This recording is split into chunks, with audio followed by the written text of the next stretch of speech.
10 pieces of paper you must round up to buy, or sell, a home. 1. ID. Who must produce it? Buyers and sellers. Why?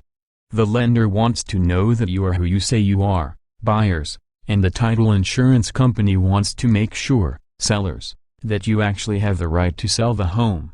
Funny enough, this commonly goes unrequested until you get to the closing table, when the notary requests to see it before signing, but some mortgage brokers and even some real estate brokers and realtors may ask to see it earlier on. 2. Paycheck stubs. Who must produce it? Any buyer financing their purchase with a mortgage. Why?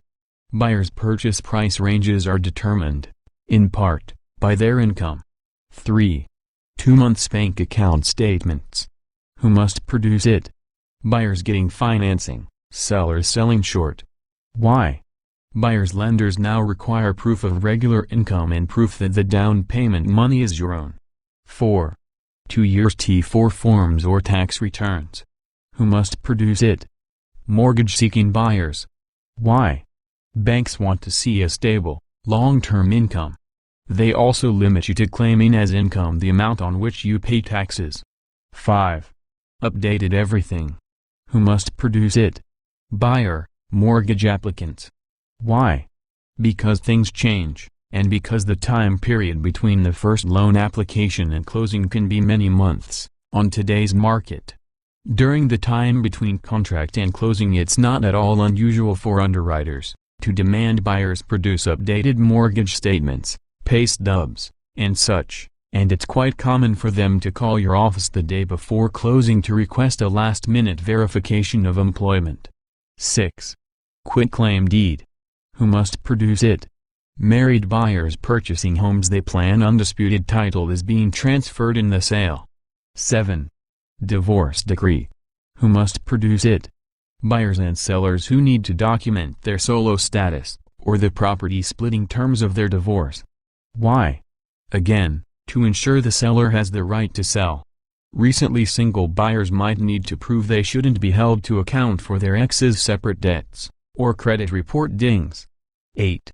Gift letters. Who must produce it? Buyers using gift money toward their down payment. Why?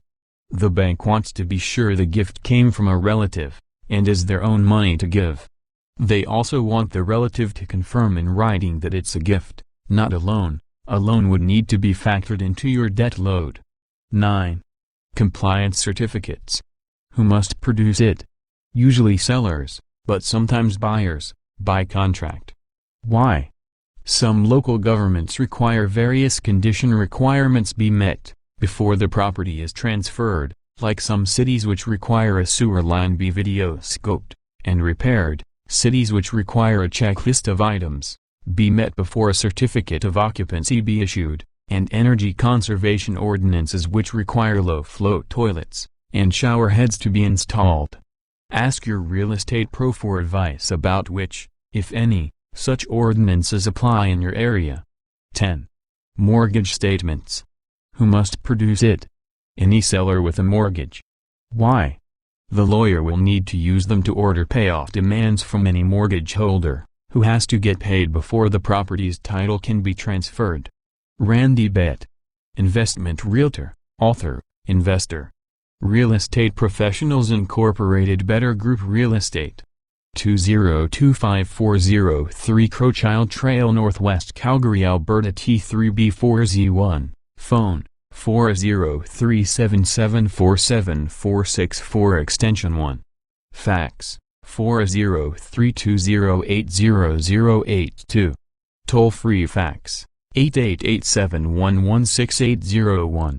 Thanks for listening. Find more tips and training on our YouTube channel at bettergrouprealestate.com.